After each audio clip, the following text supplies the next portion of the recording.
Welcome to Build Your Dream Network. I'm Kelly Hoey. I see people struggling to connect effectively all the time, so I created this podcast to help you master your network building needs. Whether you're seeking a new job, looking for a promotion, or scaling your business, you need a network, and you're in the right place to get the advice you need. And don't worry, my advice is real. It's actionable and practical because it's the advice I follow and is what has transformed my career from the traditional to the unexpected. So let's get started. Hey, Build Your Dream Network podcast listeners. We're on the eve of not only a new year, but a new decade. Take that in. A new decade. Just contemplate a 10-year span for a moment. 10 years ago, you didn't hail a cab with your phone. Lyft, Uber, Airbnb, iPads, Spotify, Instagram, Kickstarter, Slack, Alexa, meal kits, Fitbits, air fryers, Instapots, all launched in the last decade. Given the speed of keeping up with change, I suspect you, like me, may have been hustling so much, checking items off a to-do list, looking ahead to the next big thing or some other grand career milestone, that you've perhaps failed to pause, reflect, and frankly acknowledge how far you have come. Today, right now, would be a good time to do that. A different sort of disruption. Disrupt your hustle. Insert a pause and reflect.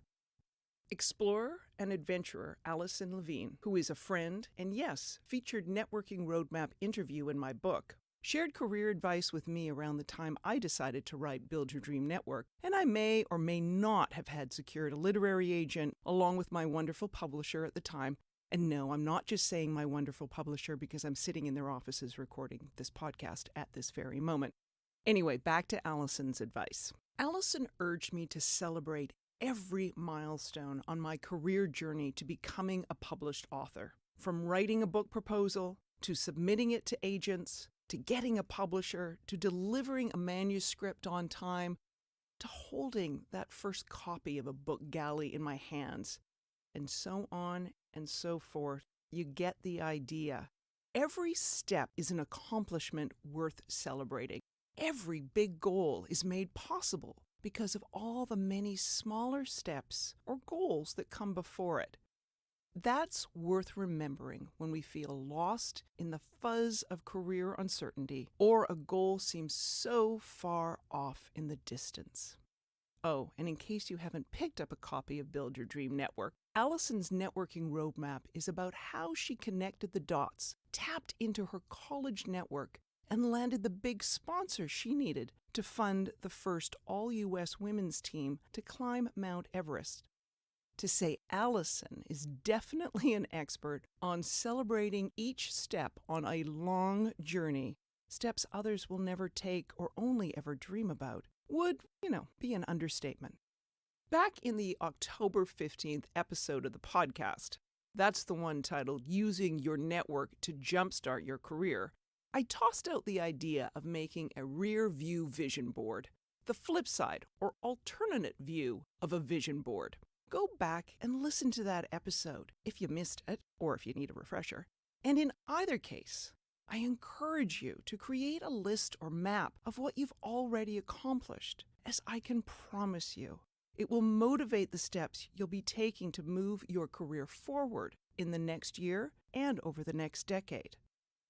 As for what's ahead, I also suspect you're making New Year's resolutions.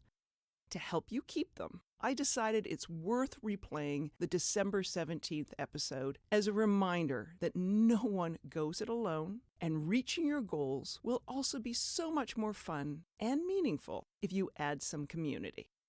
Keep celebrating the small wins and daily achievements, and reach out to let me know what steps you're taking to keep your New Year's resolutions. What are your resolutions for the coming year? I'm taking on the challenge of keeping New Year's resolutions in this episode of the podcast. It's a hefty challenge, as making and not keeping resolutions is a strong tradition. Every year, many of us jot down a few goals, from losing weight to saving more to switching careers or finally cleaning out the attic or garage And how many of us actually keep, let alone achieve, the goal or resolution we set only a few weeks before? Actually, according to a recent study, 60% of us admit that we make New Year's resolutions, but only about 8% of us are successful in achieving them. Many of us will fail or drop the end-of-year resolution we made within a month of making it. When I say most, I mean most. According to one study, 80% of resolution makers will fail by the second week of February. So how can we change that outcome? Why hope for the best or resign ourselves to annual failure when we could put a structure in place to encourage a better outcome? Wouldn't it be great to actually use that gym membership you've paid for and keep a resolution to exercise? Before I dive into how to change the outcome, let's run down a list of the top 10 New Year's resolutions.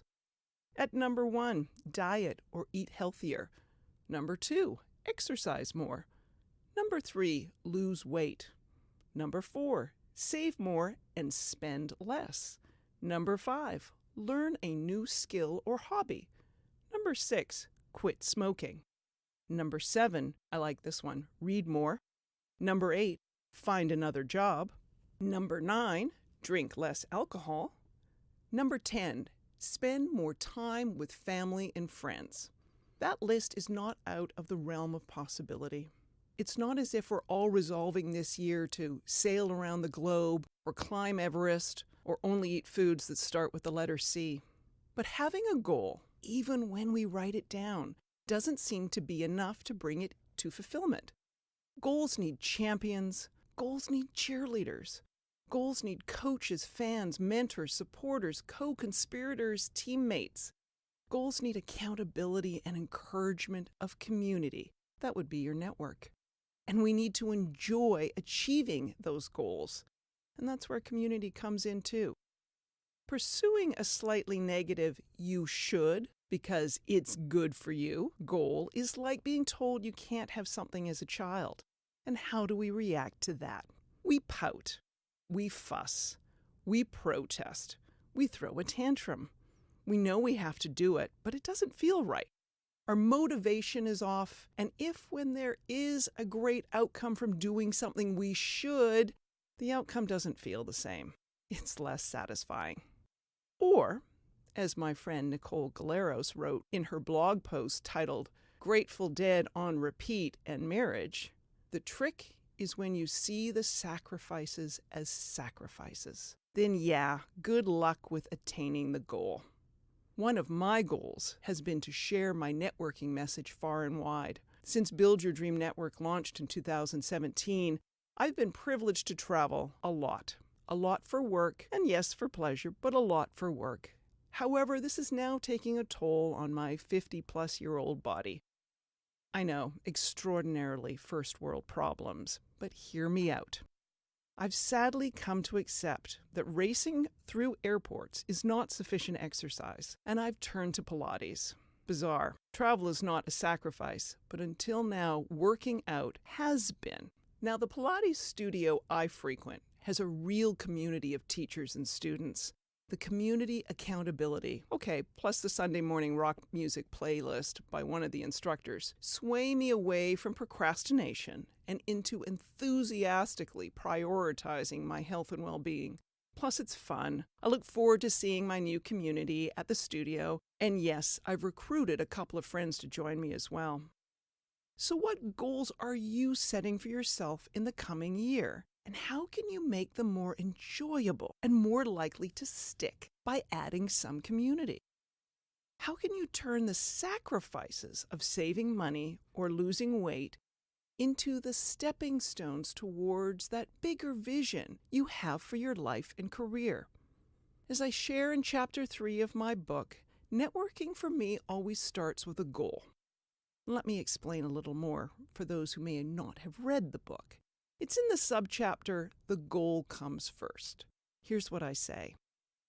As I've said from the start, I believe there are connection-based solutions for pretty much every challenge we face in our jobs and careers, whether it is finding a job, securing a donation, or locating a source.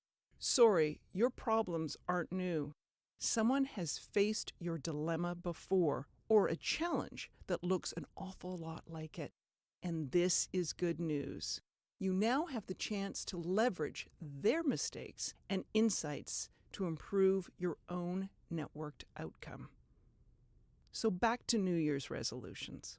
Let's apply some Build Your Dream Network process to those, as the dream network building process is one that starts with a goal, requires determining the correct connection or network to help, and then focuses on implementation strategies for the goal. Let's go back to that list of top 10 New Year's resolutions to see if we can't add some community and enjoyment, along with accountability and encouragement, to them.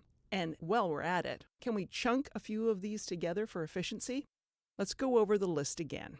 Diet or eating healthier, exercising more, losing weight, saving more and spending less, learning a new skill or hobby, quitting smoking, reading more, finding another job, drinking less alcohol, spending more time with friends and family. Okay, let me look at that list. Read more, eat healthier, and spend time with friends. Sounds like a potluck monthly or quarterly book club to me. Why not organize one with friends who have similar goals? You could also do this with work colleagues. Brown bag it every second Wednesday and have someone discuss the book they are reading. Or why make it that complicated? How about an article they found interesting? I'm biased to think read more means books. It could be articles or blogs. And a thought or reminder to chunk down your goals if they suddenly seem insurmountable. If your goal is to read more, instead of a novel, pick up a book of short stories or subscribe to a publication with long reads. Find ways to move away from the snackable content we're all so addicted to. Here are some more ways I imagine to add community to New Year's goals.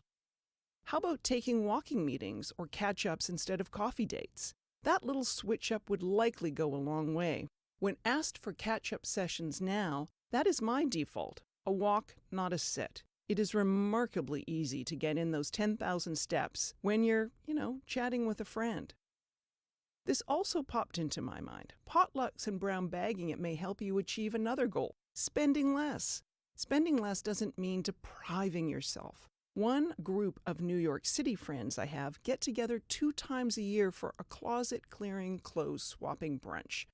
That's a great way to get friends together, save money, clean out the closet if that's one of your goals. If your goal is to spend less, swapping clothes is one idea, but you don't have to stop there. You could swap books or sporting equipment or, use the gathering as a way to barter or exchange for what it is you do need. A night of babysitting in exchange for maybe resume editing if your goal this year is to change jobs. If you're working remotely or feel disconnected from the community to help you with your goals, this is where leveraging social media and online communities comes into play. From designating a subgroup of friends who will cheer each other on, as well as holding each other accountable, to scheduling Skype dates. I do this frequently with friends who are not located in the same city as me. You could also join a structured online community. 99 Walks, founded by my friend Joyce Schulman, sets monthly challenges that you can pursue with friends or with friends you make through the online community. But tap into a community, literally, to get your exercise done or do whatever it is you're seeking to achieve. And remember, these are New Year's resolutions. 365 days to make it happen. So don't ditch the goal after 2 weeks. Why don't you rework it, reframe it, chunk it down so you can check it off the list instead of writing it off? But most importantly, start acting on your goals and ambitions by connecting them with your network. Now, in case you're wondering, my 3 resolutions, again this year, are to embrace optimism, to stop overlooking what's right, and to be my own change agent, starting today without excuses. Go forth and conquer, and I'll see you back here next week. Thank you for listening to Build Your Dream Network. Stay connected and don't miss a networking insight by subscribing to the podcast. And while you're there, I'd love you to rate and review the show too. Are you looking for more networking advice? Pick up a copy of my book, Build Your Dream Network. It's your guide to modern networking. I'd like to hear your networking questions, tips, and ideas. Connect with me via my website, jkellyhoey.co. You'll find links to all my social media accounts, plus a contact form to email me your questions. I'm Kelly Hoey, and I'll be back again next week to tackle your networking challenges.